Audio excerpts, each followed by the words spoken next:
wa yassir li amri wahlul 'uqdatam min lisani yafqahu qawli. Saudari Pengerusi Majlis, calon-calon kita yang bertanding di Pantai Jerejak, di Batu Uban dan juga di Batu Maung, sahabat-sahabat pimpinan daripada UMNO, kita ada YB Chu daripada MIRI, saudara-saudari yang ada malam ini dan juga yang menonton.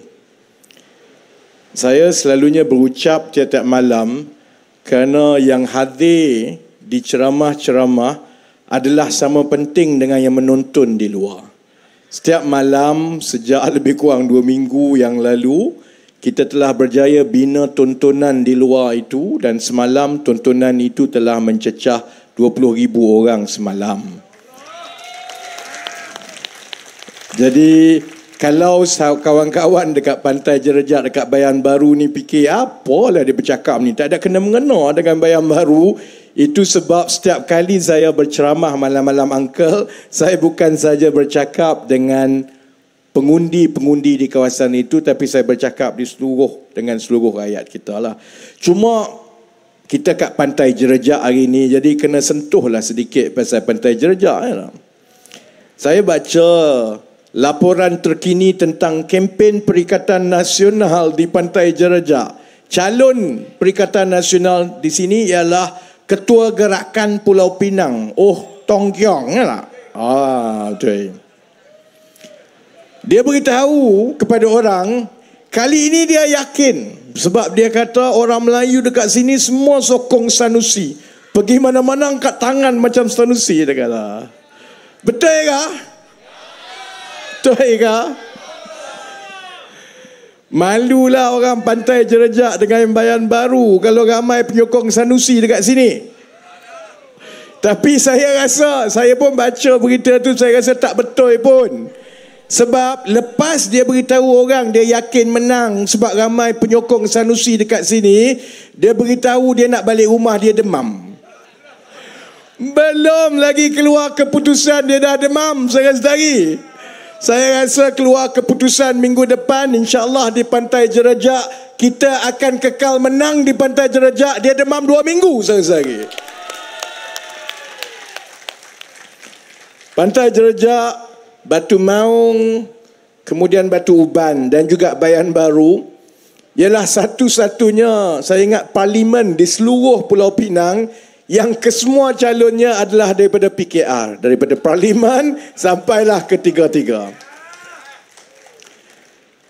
Walaupun memang kita kena akui bahawa masuk pilihan raya negeri kali ini nampak lebih mencabar lah.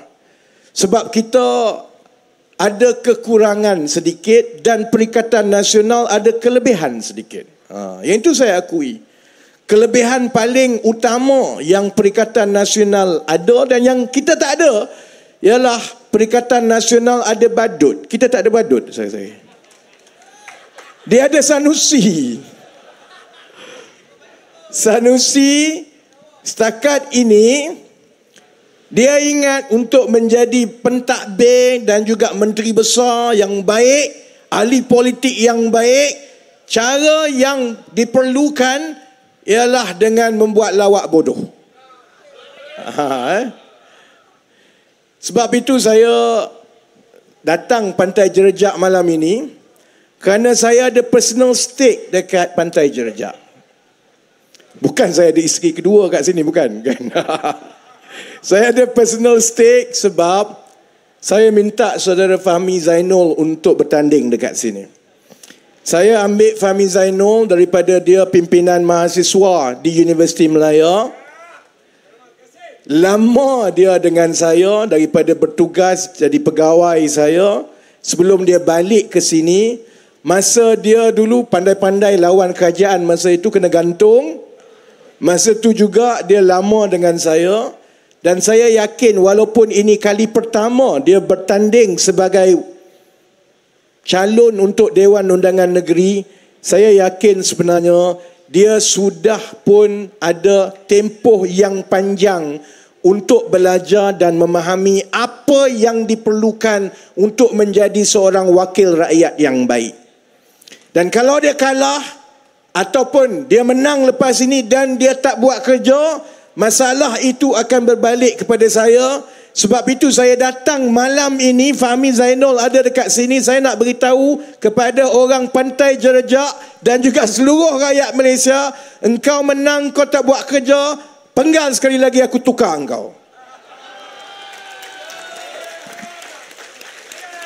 Tapi insyaAllah saya yakin, sebab orang-orang di Pantai Jerejak, orang-orang di Batu Maung, Batu Uban, orang Bayan Baru ni semua orang baik-baik. Sebab itulah marilah macam mana pun, daripada penggal pertama dulu yang kita ada wakil rakyat yang lompat lepas menang, saudara-saudari kekal bersama-sama dengan PKR dan PH sampai kita jadi kerajaan persekutuan dan Anwar Ibrahim jadi Perdana Menteri, saudara-saudari. Baik. Saya selalunya mula berceramah pukul 11 malam. Ini mula lebih awal ni. Saya selalunya berceramah 1 jam dan kena habis pukul 12 malam. Jadi malam ini saya kena berceramah 1 jam setengah ni. Boleh tahan ke? Kita habis kita 11.50 lah. Sebab ini musim pilihan raya. Kalau ceramah diteruskan selepas pukul 12, maka lawan kita boleh filekan petition pilihan raya, Fahmi tak pasal-pasal masuk mahkamah. Jadi 11.45, 11.50 kita habis. Baik Dalam semua kempen saya tiap-tiap malam, saya akan bermula dengan liputan berita-berita kempen dari sebelah sana, daripada Perikatan Nasional. Kempen kita ni saudara-saudari dah tahu semuanya. Kempen sebelah sana yang belum diketahui lagi. Berita utama malam ini, buletin utama Pakatan Harapan ceramah ni, berita nombor 1. Perikatan Nasional semalam telah melancarkan manifesto untuk Selangor. Dia tawarkan macam-macam. Dia tawarkan semua percuma. Parking percuma, apa lagi percuma, air percuma, apa lagi sewa percuma, lesen bisnes percuma. Nasib baik dia tak tawar ayam percuma aja. Semua tawar percuma. Dan manifesto itu Tan Sri Muhyiddin Yassin lancarkan sebagai pakej rangsangan rakyat Selangor. 3 minggu lepas dia dah umumkan, kalau Perikatan Nasional berjaya mengambil alih Selangor, maka langkah pertama, sebab kita duk tanya ni, Muhyiddin dengan Azmin ni, kau duk sibuk nak ambil negeri Selangor ni. Negeri Selangor ni negeri yang paling maju dalam Malaysia dan juga penyumbang yang paling utama kepada pertumbuhan ekonomi negara. Kamu nak ambil Selangor ni, kamu nak buat apa? Saya duk tanya dia, ni apa rancangan kamu ni? Kamu nak ambil alih Selangor ni? Bila kita tanya tiap malam, Tan Sri Muhyiddin Yassin pun menyebut bahawa pelan ekonomi Perikatan Nasional untuk orang Selangor, kalau Perikatan Nasional menang, maka dia akan menubuhkan Majlis Pemulihan Negeri Selangor.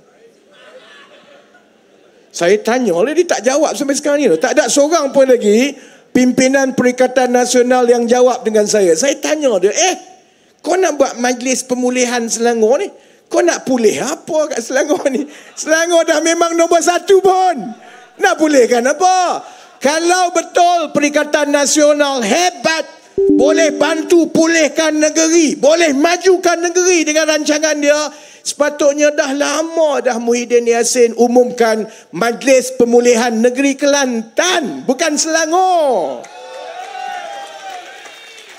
Sama, dia nak tawarkan air percuma. Sepatutnya sebelum dia cerita pasal nak bagi air percuma, orang dah buat daripada 2008 lagi pun. Selangor ni selepas 15 tahun kita melaksanakan air percuma, kita mendapati ada beberapa perkara yang kita kena tambah baik. Contohnya apa dia? Jangan bagi air percuma kepada semua orang. Yang kaya tu tak payahlah. Takkan nak bagi air percuma kat saya? Tak payahlah. Bagi air percuma kepada orang-orang yang benar-benar memerlukan, supaya duit yang berbaki itu kita boleh jimatkan dan buat program dan bantu orang lain. Bagi kepada air percuma, pukul rata kepada semua ini, itu satu pembaziran. Tapi dia janji bukan saja dia nak bagi air percuma, dia kata okey. Air percuma kita bagi jugalah ikut kepada keadaan ekonomi setiap keluarga. Tapi mereka yang berada RM15,000 ke bawah, semua dia dapat, saudara-saudari. Lebih kurang semua orang kat Selangor lah dapat lebih. Kecuali 2-3 orang kawan-kawan dia. Baik, apa lagi? Dia janji nak bagi gaji lah, itulah, bonus lah, itulah, semua nak pulih Selangor semua. Dia kata semua ini akan dapat ditanggung oleh Kerajaan Negeri Selangor. Saudara-saudari tahu tak? Dah kira ke belum? Masa masuk pilihan raya, Kedah pun janji nak buat macam-macam. Negeri Selangor pun sekarang Perikatan Nasional janji nak buat macam-macam. Kalau ikut janji pembangkang PAS dan Bersatu ni, kalau nak tengok jadi ke tidak, mudah saja. Tengok yang dia dah janji dekat Kelantan dengan Terengganu. Dia janji nak selesai masalah air ni daripada dulu pun lagi. Sampai sekarang keadaan dia bila dia tak boleh dah selesai masalah air, Exco Air Kelantan, dia jawab, kalau dah tak ada air sangat, pergilah air sungai kan banyak.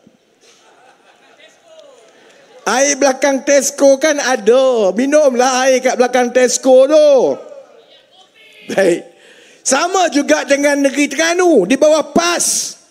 Sekarang ini Azmin Muhyiddin janji, Kedah pun janji juga Sanusi. Tapi Sanusi cerita lepas inilah. Kita cerita pasal manifesto Perikatan Nasional dahulu.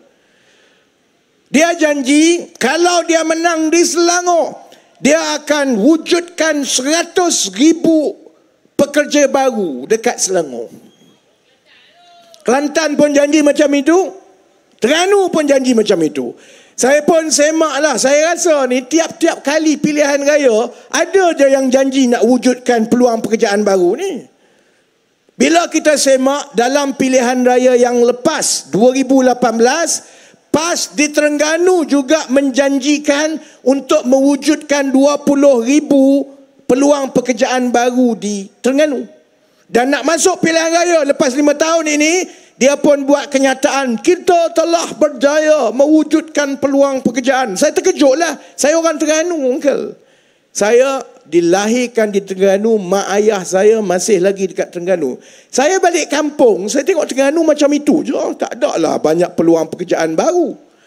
Jadi saya tengok lagi, rupanya kejayaan kerajaan PAS di Terengganu untuk mewujudkan peluang pekerjaan ialah dengan menyediakan bas-bas untuk dihantar budak-budak ini pergi ke Selangor untuk cari kerja. Baik, Cuma yang saya paling bimbang dengan Perikatan Nasional bila nak masuk pilihan raya. Dia janji macam-macam, bagi air percuma, parking percuma. Saudara-saudari, semua ini melibatkan kos. Sampai sekarang, dia belum beritahu lagi kepada kita macam mana dia nak ambil, daripada wang mana dia nak ambil, nak bayar semua ni. Ambil contoh belanjawan terkini Kerajaan Negeri Selangor. Perbelanjaan 2.4 bilion. Hasil 2.1 bilion. Itu pun kena ambil defisit 300 juta, perlukan bantuan daripada kerajaan pusat. Itu program yang sedia ada. Sebab sebahagian besar daripada perbelanjaan ini ialah perbelanjaan gaji. Jadi bila kamu parking pun nak percuma, air pun nak percuma, pada masa yang sama juga, dia juga nak tambah lagi gaji, bagi lagi bonus. Kau nak sakau duit mana ni? Duit jana wibawa dah tak ada, Muhyiddin oi. Mana dia nak ambil duit untuk bayar yang ini? Sebab itu saya minta saudara-saudari, dan saya nak yang malaun, yang orang-orang PAS duk makin hamun tengah tengok ni, sila jawab. Mana kamu nak sakau duit untuk bayar segala janji-janji pilihan raya yang kamu tabur sekarang? Sedangkan di negeri Kelantan pun, semua hutang yang sebelum ini kamu ambil dengan kerajaan persekutuan, itu pun kamu payah nak bayar. Saya tahu sebab hari Jumaat lepas, uncle, kita bincang pasal nak selesaikan masalah air di Kelantan. Kita bersetuju, kerajaan persekutuan bersetuju, kita akan bagi peruntukan 1.7 bilion sekarang, segera, untuk bantu masalah air supaya dia ada loji air yang baru, selesai semua. Kita bayar tangki-tangki air supaya ada tangki air untuk hantar air ke rumah. Tapi saya tengok satu-satu ada juga satu permohonan Kerajaan Negeri Kelantan memohon supaya hutang Kerajaan Negeri Kelantan pasal air yang dulu dibatalkan dan dimaafkan oleh Kerajaan Persekutuan. Saya nak tanya orang Penang, adil ke tidak? Kerajaan Penang pun kena tanggung perbelanjaan air. Kerajaan Penang pun kena buat loji air yang baru semua. Kerajaan Penang kalau dapat pinjaman daripada Persekutuan, Kerajaan Penang bayar, selesai semua. Tak ada masalah. Tiba-tiba bila mari kerajaan PAS, dia takbir tak elok, dia rugi, dia banyak perkara yang ada masalah. Oleh kerana dia tak buat kerja, dia suruh Kerajaan Persekutuan batalkan dan hapus hutang dia. Sedangkan tiap-tiap hari dia maki hamun, kata orang Cina, orang India tak boleh pakai, orang Cina ini rasuah, orang Melayu yang sokong perikatan. Begitukan nama lain lah. Carilah nama lain, perikatan. Susah nak sebut. Pakatan Harapan. Sedangkan dia kata orang Melayu yang sokong Pakatan Harapan ni semua tak Melayu ni. Bayangkan kalau saudara-saudari, uncle semua jadi saya Menteri Ekonomi yang kena bagi pandangan. Saya kata adalah cukup tidak gentleman. Kamu tak buat kerja baik, kamu ambil duit rakyat, sebab duit rakyat yang kamu minta untuk dimaafkan itu termasuklah duit rakyat pembayar cukai yang Cina pun ada, yang India pun ada, yang Melayu pun yang ada.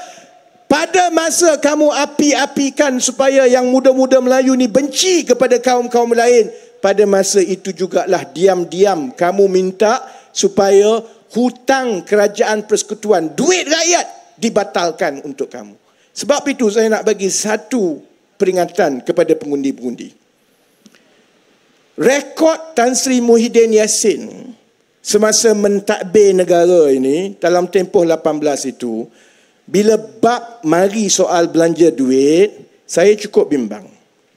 Kalau di negara barat dahulu, zaman 80-an, zaman 70-an, ada satu gejala yang menjadi penyakit kerajaan-kerajaan di negara barat masa itu. Gejala itu dipanggil gejala tax and spend. Kerajaan, bila dia jadi saja kerajaan, kerja dia kutip duit daripada rakyat saja. Cukai, belanja. Cukai, belanja. Sebab dia nak buat kerja mudah.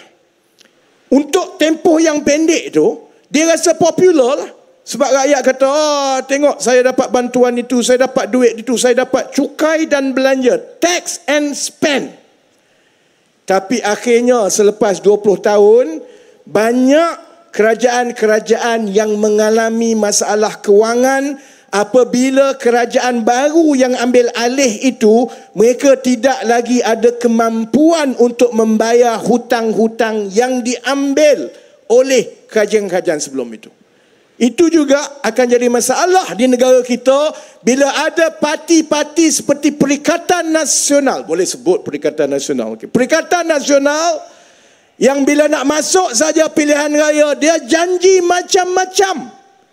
Tapi dia belum lagi kira, dia tak tengok kemampuan. Sebab itulah rekod yang Tan Sri Muhyiddin Yassin ada sepanjang 18 bulan dia menjadi kerajaan.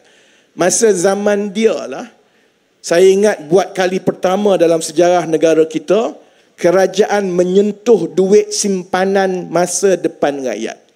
Kawan-kawan yang dekat Pantai Jerejak ni tahu tak? Kita ada satu tabung yang mencaratkan bahawa tabung itu wang dia tak boleh disentuh kecuali untuk masa depan rakyat. Tahu ke tidak? Tak tahu ni. Ramai tak tahu. Balik Google. Bukan KWSP, bukan.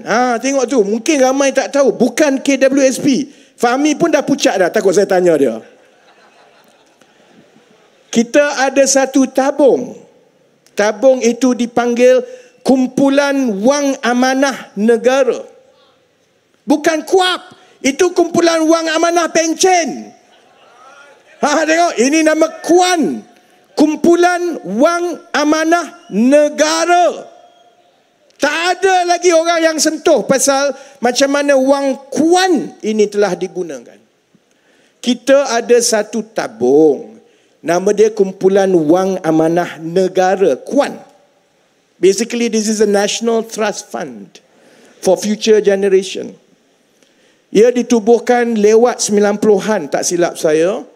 Dan tujuan dia ialah setiap tahun sebahagian daripada hasil minyak daripada Petronas dimasukkan ke dalam kumpulan wang amanah negara KUAN.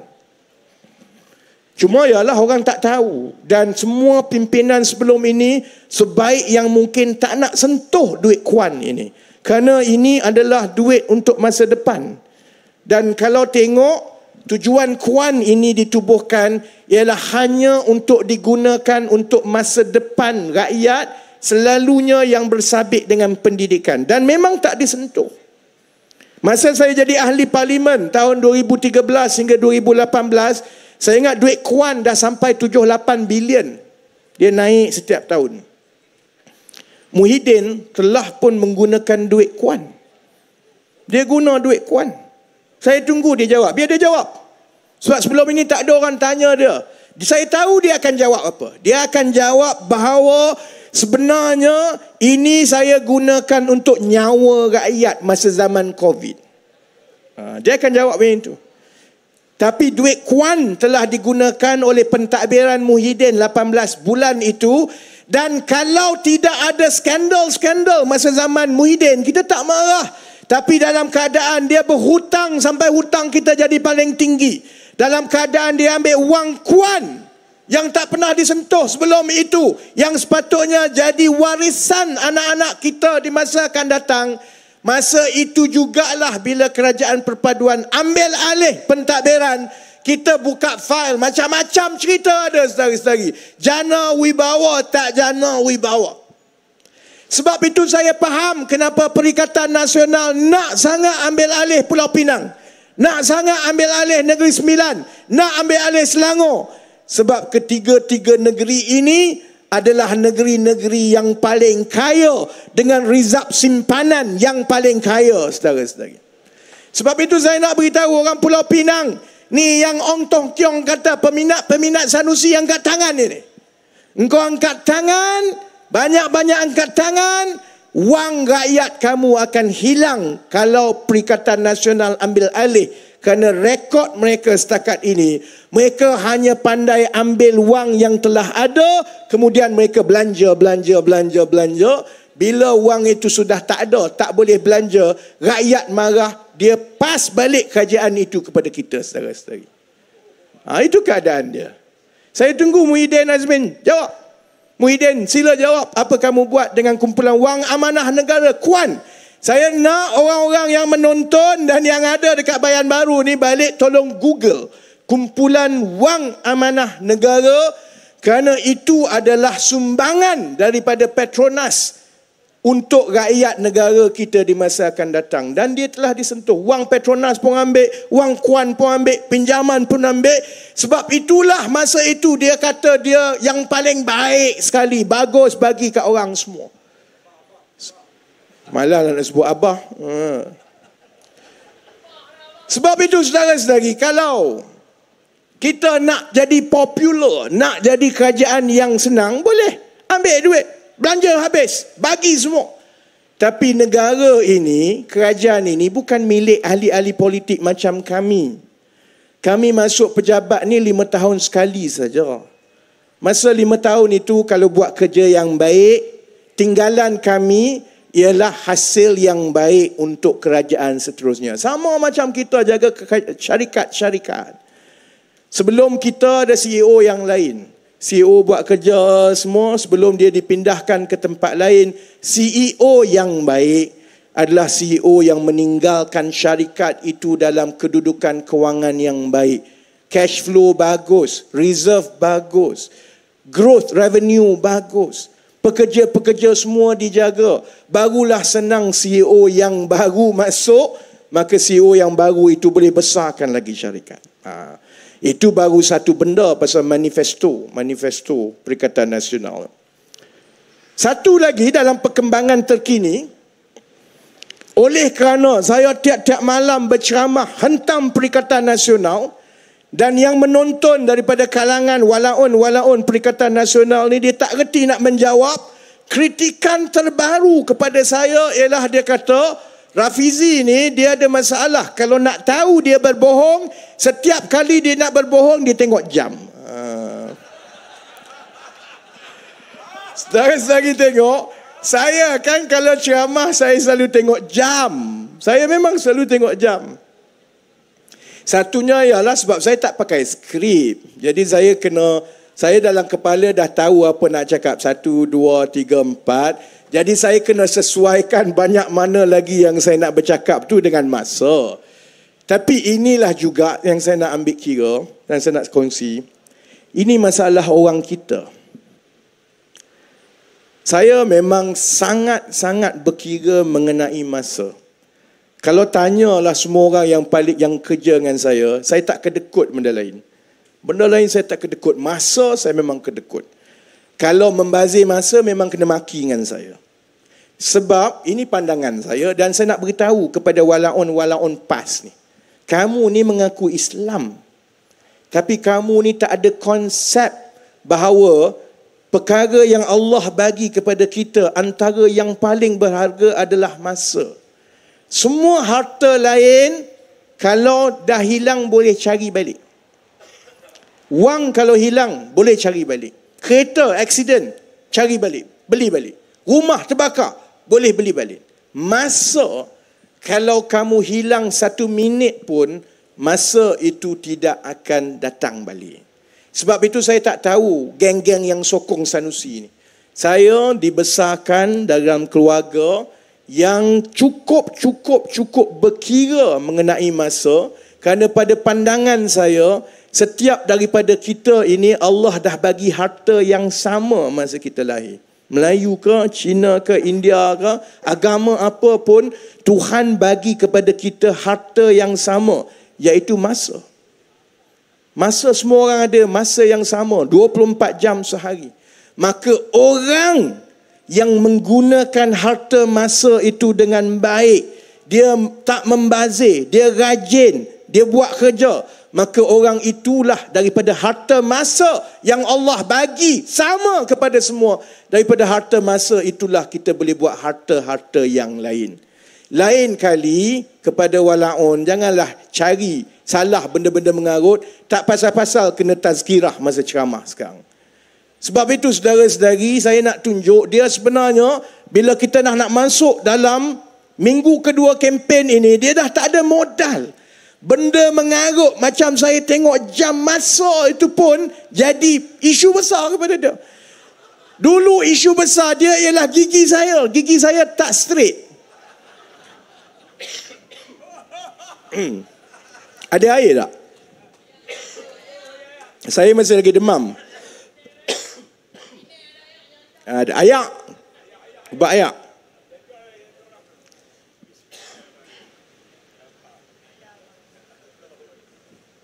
Tak apa, tak kat sini ya. It's okay. Tak apa, ni air Pulau Pinang bukan air Kelantan.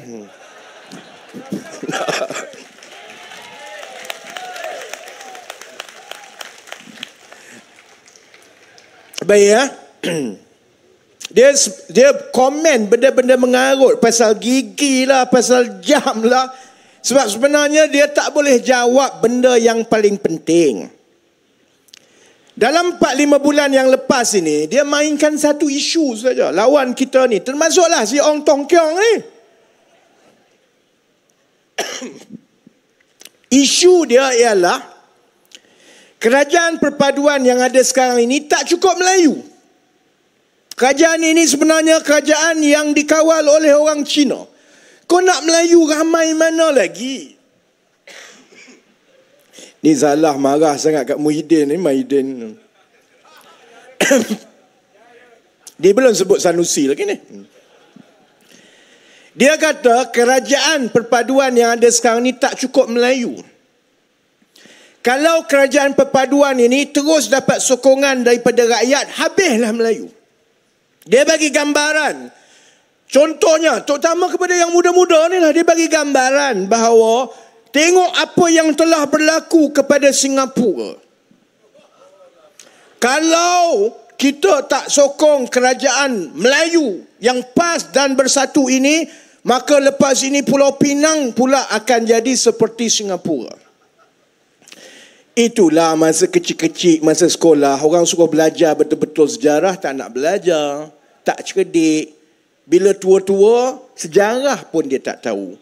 Saya tak pernah sentuh benda ni secara terbuka tau, tapi saya nak sebut once and for all, terutamanya kepada yang muda-muda ini.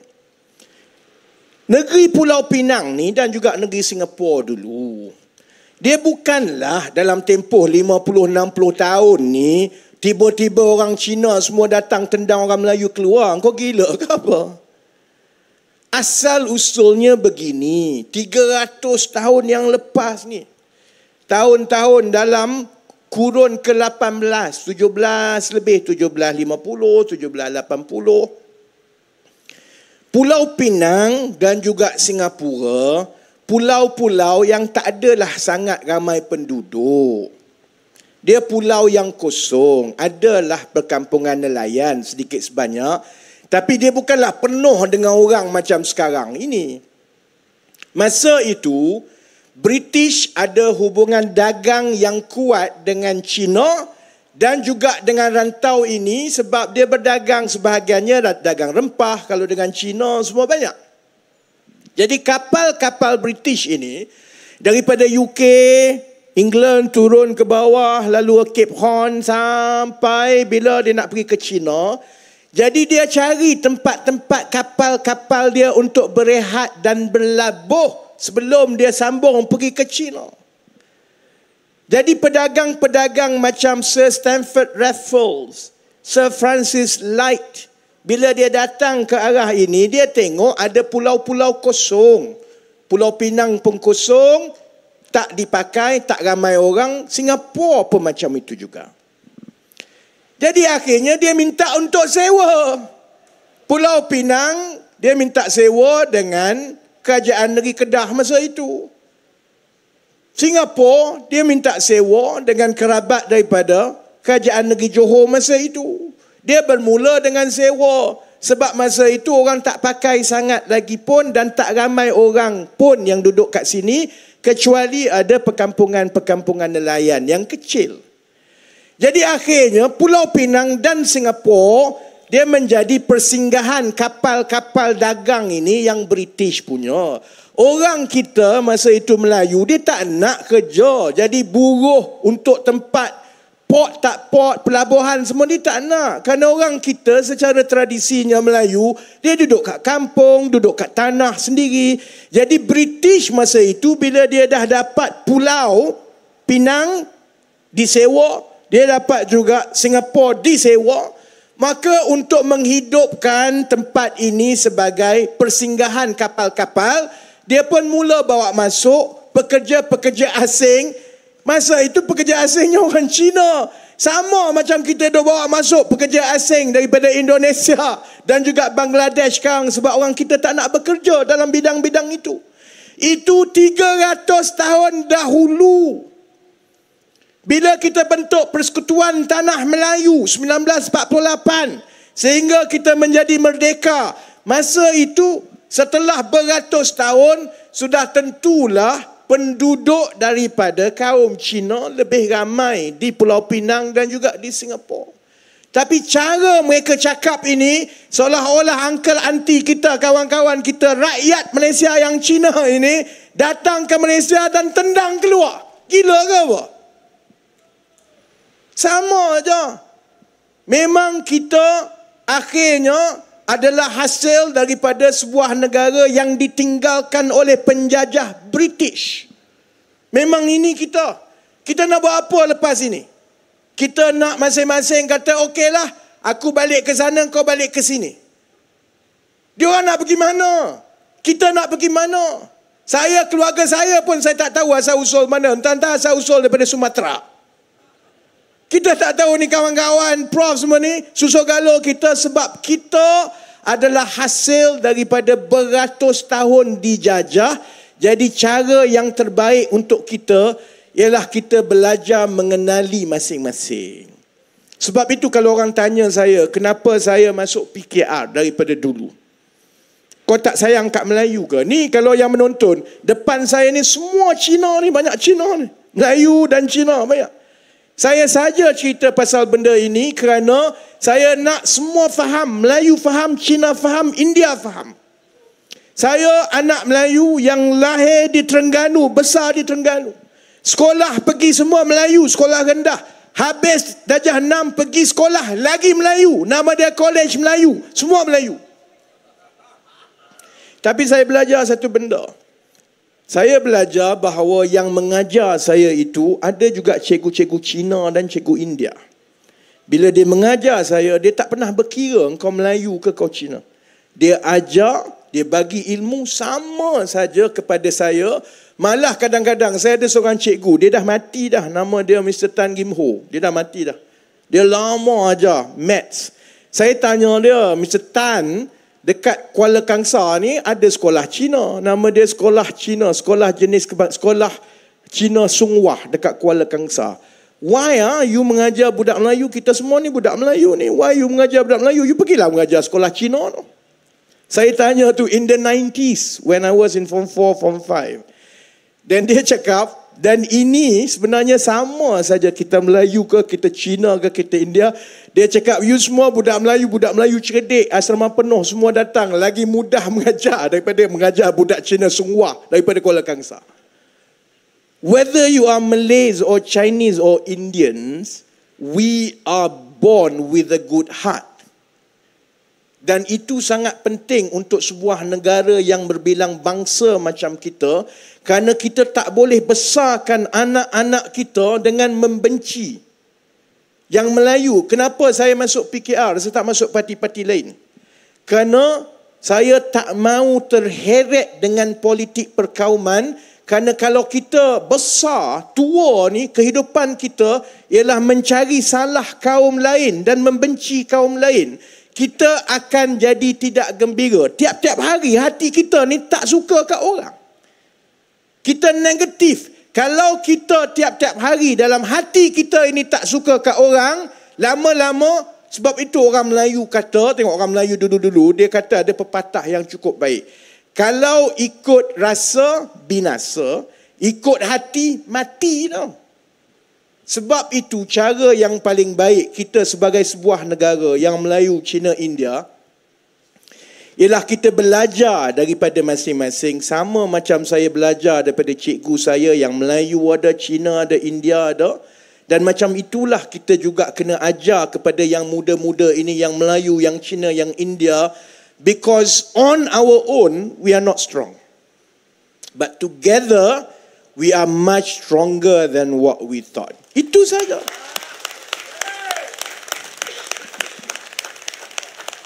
Sebab korang tepuk, aku minum air dulu dah. Jadi sebab itu, ni nak cerita Sanusi. Nak balik cerita Sanusi tak? Saya dah kata tadi kita ada masalah kerana kita tak ada badut. Sanusi PAS ada badut Sanusi tak? Kenapa Sanusi jadi badut? Yalah badan dia macam badut sikit lah kan. Tapi kenapa PAS dan kenapa dia sangat tumpu sebagai Sanusi ni sebagai poster boy dia, badut dia? Sebab dia tak boleh berbahas dan berbincang dalam semua perkara lain. Dia hanya boleh bercakap untuk mengajar anak-anak muda Melayu membenci orang lain. Siapa yang tak sokong dia, dia benci. Siapa yang tak sama macam dia, Cina, India, semua dia benci. Ini sangat berbahaya kepada negara, saudara-saudari. Saya ahli parlimen kawasan Pandan, satu kursi yang sangat selamat untuk Pakatan Harapan. Saya tak bertanding pun dalam pilihan raya kali ini. Buat apa saya tiap-tiap malam berceramah satu Malaysia ni? Kerana yang kita lawan bukanlah PAS atau bersatu. Yang kita nak menang bukan kerusi Pantai Jerejak, Batu Maung, Batu Uban. Kita nak lawan kebodohan dan perkara yang membahayakan rakyat yang dibawa oleh Perikatan Nasional. Kita nak lawan perkara-perkara yang akan membina kebencian sesama kita. Sebab kita ada misi yang besar, saudara-saudari. Sebab itu kalau tengok dalam tempoh 2-3 minggu berkempen, saya nampak Perikatan Nasional sekarang ni dia makin perlahan dan dia makin defensif. Sebabnya semua yang kita lontarkan itu dia tak boleh jawab. Dia kata dulu dia bersih. Tak bersih dah, saudara-saudari. Muhyiddin Yassin kena dakwa. Tadi saya di Tasik Gelugor dekat Teluk Air Tawar, kerusi Wan Saiful Wan Jana Wibawa. Bising 6 juta dalam akaun. 6 juta dalam akaun ni. Saya yang selalu turun naik mahkamah ada 14 kes ni. Cuni lawyer, percayalah cakap saya, kalau dah masuk duit dalam akaun sendiri, selalunya kena, saudara-saudari. Jadi Wan Saiful Wan Jana Wibawa, engkau bergembiralah dalam 2-3 tahun yang kau ada ni. Kalau nak belajar macam mana nak duduk dalam lock-up atau penjara, mari jumpa aku. Sebab dalam bising-bising PN bersih. Lepas pilihan raya, Muhyiddin pun kena, Wan Saiful pun kena, kawan-kawan semua kena. PAS masa tu kata, itu bersatu, itu bukan kita orang bersih, kita orang Islam. Sebab itu mari kita Sanusi REE ni. Baik, saya tengok badut ni, Sanusi ni, saya rasa tiap-tiap hari dia pening kepala macam mana dia nak buat lawak baru, nak tutup cerita pencurian nadi bumi ni. Saifuddin Nasution yang buka cerita ni satu persatu, dulu saya ingat 3-4 minggu yang lepas, dia tanya soalan yang mudah saja. Apa yang Sanusi tahu tentang kecurian nadi bumi dekat Bukit Enggang dalam kawasan dia sendiri, dalam SEK? Awal-awal tu dia confident juga. Saya tak tahu apa-apa. Ini fitnah semua ni. Tak tahu. Kemudian Saifuddin tunjukkan surat. Macam mana kamu tak tahu? Kerana kamu sendiri sebagai menteri besar yang menulis kepada Menteri Dalam Negeri minta bagi visa bawa masuk ni pekerja-pekerja daripada China yang bertujuan untuk melombong REE. Dia pun diam semua. Lepas tu dia kata, saya tak kenal. Kemudian Saifuddin tunjuk, habis ni gambar kau ada dengan ni yang Cina daripada yang toke company Cina ni nama Solofat ni, yang kamu kata kamu tak kenal tapi gambar ada. Dia pun jawab, yalah, saya tak kenal, itu gambar je, kami ambil gambar je, tapi saya tak kenal dia. Dah diam sikit dah slow sikit dah ni. Tapi dia kata, yalah, saya tak tahu, saya tak terlibat dan saya tak tahu. Kemudian Saifuddin tunjuk lagi satu gambar. Kamu kata kamu tak kenal Solofah ni, kamu kata kamu tak tahu apa-apa, kamu kata ini semua fitnah.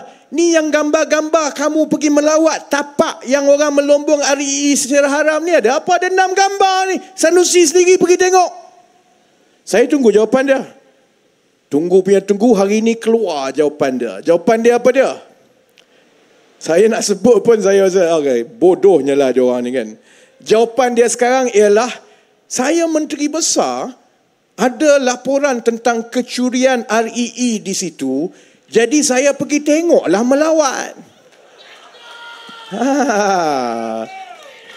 Kita tak apalah, kita ada akal, kita boleh fikir. No, yang walaon semua nu kamu tak nampak lagi ke dia punya sembang tu, dia punya berbohong. Dari satu hari ke satu hari berbohong. Daripada dia kata dia tak kenal, kemudian ada gambar, sekarang dia kata ambil gambar saja. Dia kata tak tahu, sekarang dia sendiri mengaku bahawa memang ada kecurian REE dekat situ, saudara-saudari.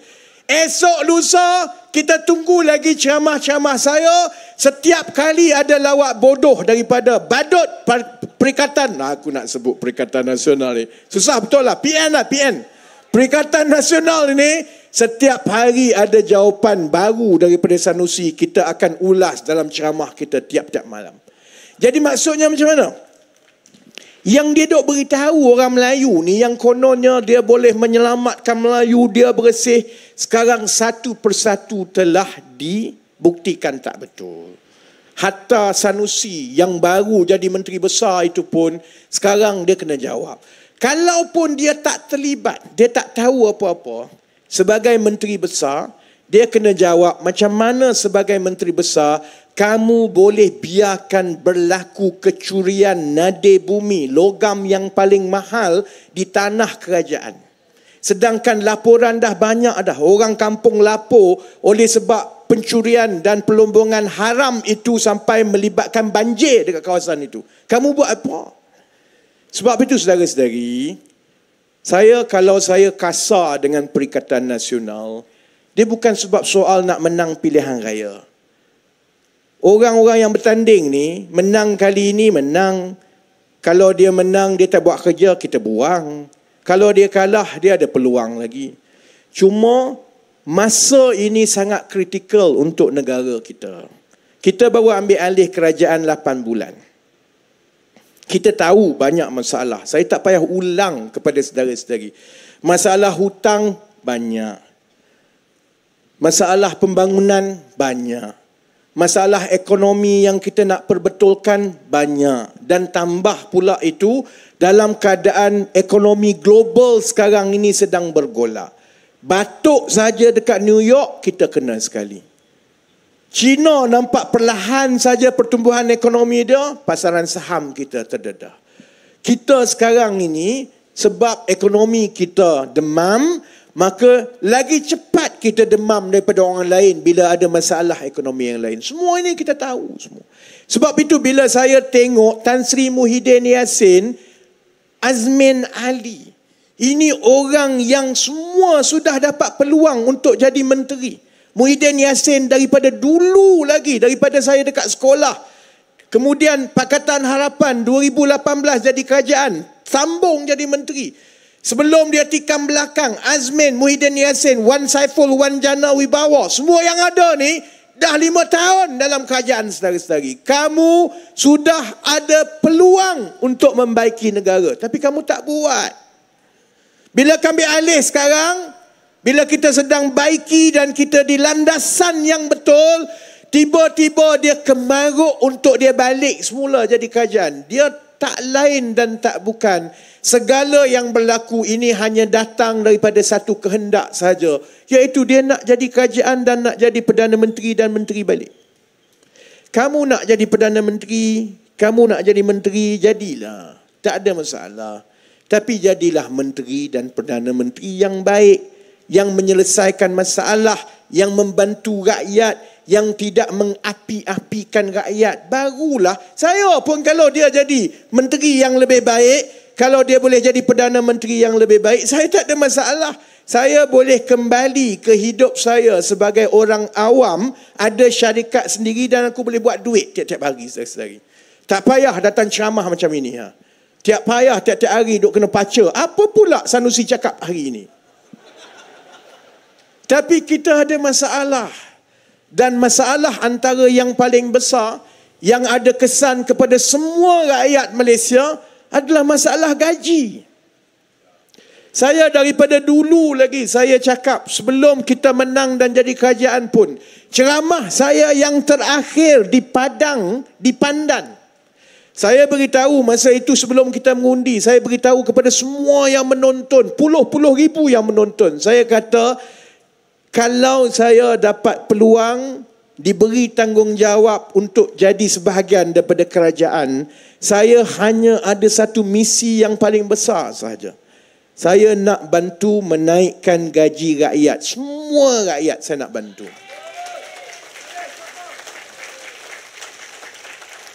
Sebab saya tak payah cerita. Kita semua tahu bahawa gaji rakyat ini rendah. Saya tahu 20 tahun yang lepas saya balik daripada England. Masa itu umur saya 24 tahun, lebih kurang macam itu. Masa itu pun tahun 2002, 2003, gaji saya dah dekat 4,000. Masa itu. Ini dah 20, 23, 20 tahun kemudian, budak-budak yang keluar universiti Melayu ke China, India, gaji dia lebih kurang sama dengan 20 tahun yang lepas. Sedangkan ayam harga naik, rumah harga naik, kereta semua naik. Sebab itu kita ada satu generasi muda yang marah. We are facing a ticking time bomb. We have a very angry young generation. And I don't fault them as much as sometimes they annoy me, but I don't fault them. Because if I were them, I would be angry as well. Keluar kerja, belajar, keputusan baik. Tapi walaupun ada kelulusan dan sebagainya, masih lagi bergelut dengan soal kos sara hidup tiap-tiap hari. Makin lama, makin payah. Baik saya bagi gambaran ini. Ini beban saya sebagai Menteri Ekonomi. Kalau orang yang tanya, apa kamu buat? Apa? Saya ambil alih dalam keadaan yang saya rasa ini beban yang sangat besar. Di satu hujung, kita ada generasi muda yang gajinya adalah rendah. Dan mereka bergelut dengan kos sara hidup. Di satu hujung lagi yang nak bersara, oleh juga kerana gaji juga rendah terutamanya di sektor swasta, maka mereka tidak ada simpanan persaraan yang cukup. Kalau bersara lepas 10 tahun, dia dah tak ada wang. Orang sekarang hidup sampai umur 80, 90 tahun. Umur dia 60 tahun lebih, dia dah tak ada duit. Kalau dulu-dulu, mak ayah, kalaupun dia tak ada duit, dia ada anak-anak yang bergaji baik yang boleh tanggung dia. Sekarang ini, we are being compressed from both ends. We have the youngest of our society that is struggling because of low pay. We have the eldest of our society that will face struggles after retirement and their children cannot pay for them. So what do we do? Sebab itu, esok malam ini, habis ceramah, saya kena balik KL. Memang tak sempat tidur.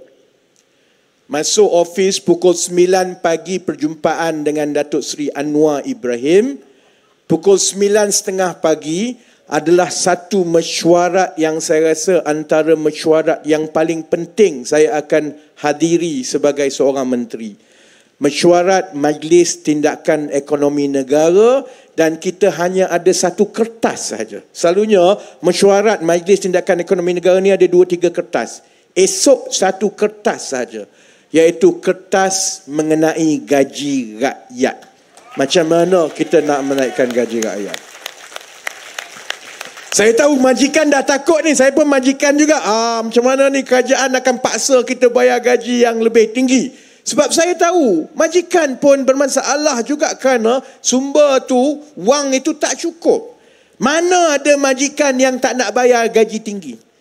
Sebaik-baiknya kalau dia boleh bayar gaji tinggi, dia bayar. Kerana kalau bayar gaji tinggi, pekerja tu gembira, dia boleh jadi pekerja yang lebih baik, lebih produktif. Sebab itu masa saya keluar politik dulu, saya tubuhkan syarikat saya bayar fresh graduate RM3,500. Fresh graduate. Umur 21-22 tahun. Sebab memang saya tahu, kalau bayar dia lebih tinggi, dia gembira. Dia tumpu kerja, dia lebih produktif. Tapi bukan semua syarikat boleh buat begitu. Sebab itu esok kita akan bincang apa prinsip-prinsip dia. Pertama, bahawa syarikat-syarikat kita bukan semuanya berkemampuan untuk membayar gaji yang tinggi kepada pekerja. Dan itu juga disebabkan oleh struktur ekonomi kita yang sekarang ini yang bernilai rendah. Dia buat bisnes di tahap nilai rendah, untung tak banyak, macam mana dia nak bayar gaji tinggi? Jadi kita kena terima hakikat itu, pertama. Prinsip yang kedua, oleh sebab itu kita tak boleh paksa syarikat-syarikat ini mengikut undang-undang untuk bayar, kerana itu akan melemahkan lagi ekonomi kita. Kalau kita paksa dan syarikat-syarikat ini tak boleh bayar, daripada dia boleh menggaji pekerja-pekerja, tiba-tiba dia kena gulung tikar, bungkus terus, langsung tak ada kerja. Dan yang ketiga, yang ini yang saya kena yakinkan Datuk Seri Anwar esok, bahawa bila kerajaan memperuntukkan wang untuk menaikkan gaji pekerja-pekerja baik di sektor awam dan juga sektor swasta, pelaburan itu tak banyak beza dengan kita memperuntukkan berbilion-bilion ringgit untuk buat lapangan terbang, untuk buat lebuh raya, untuk buat jalan dan sebagainya. Bezanya, kalau kita buat lebuh raya semua itu, dia jadi lebuh raya dan keuntungan itu dapat kepada beberapa syarikat dan pekerja mereka sahaja. Tapi kalaulah kita ada peruntukan yang berterusan yang besar juga untuk menaikkan gaji rakyat, maka setiap tahun wang itu akan pergi terus kepada pekerja-pekerja kita. Mereka akan berbelanja dalam ekonomi kita, dan bila gaji mereka naik, mereka juga akan mula membayar cukai. Sebab sekarang ini hanya 10% daripada rakyat kita yang gajinya melebihi paras kena bayar cukai. 90% gaji dia semua di bawah. Sebab itu kita ada masalah sebagai negara. Nak kutip cukai pun tak boleh sebab gaji rendah. Jadi insya-Allah saya berharap perkara itu kita bincang, dan esok saya akan pujuklah Datuk Seri Anwar seberapa baik supaya akhirnya buat pertama kali dalam sejarah negara kita, kita ada kerajaan yang memutuskan untuk campur tangan dalam menaikkan gaji pekerja-pekerja rakyat biasa, saudara-saudara. Sebab itu saya nak tutup begini. Itulah sebenarnya tugas kita sebagai kerajaan. Kepada yang menonton di luar, yang atas pagar, yang Melayu, tugas kerajaan ini bukanlah untuk menang kursi, bukan untuk jadi menteri. Tugas kerajaan kami sama seperti doktor. Orang sakit datang jumpa doktor. Mula-mula dia kena ambil uji, ambil suhu, ambil darah, hantar ke makmal, cek semua. Bila dah ada maklumat data itu, ia mengesahkan bahawa pesakit ini contohnya sakit kanser. Doktor nak buat apa? Doktor yang baik akan beritahu kepada pesakit bahawa makcik, minta maaf, makcik ada kanser. Dan rawatannya ialah kemoterapi. Rawatan ini akan sakit, ambil masa 6-7 bulan.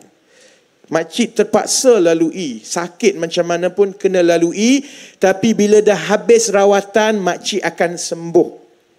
Itu doktor yang baik. Doktor yang tak baik apa dia? Dia sembang buat lawa, makcik tu ada kanser ni. Dia sembang, lepas tu dia kata, anak makcik ambil je lah Panadol ni balik. Panadol makcik tidurnya. Memanglah untuk makcik tu, dia ambil di Panadol dia balik, dia tenang, gembira. Dia rasa okey lah, Panadol aku tak ada apa. 3 tahun lepas tu mati. Kan?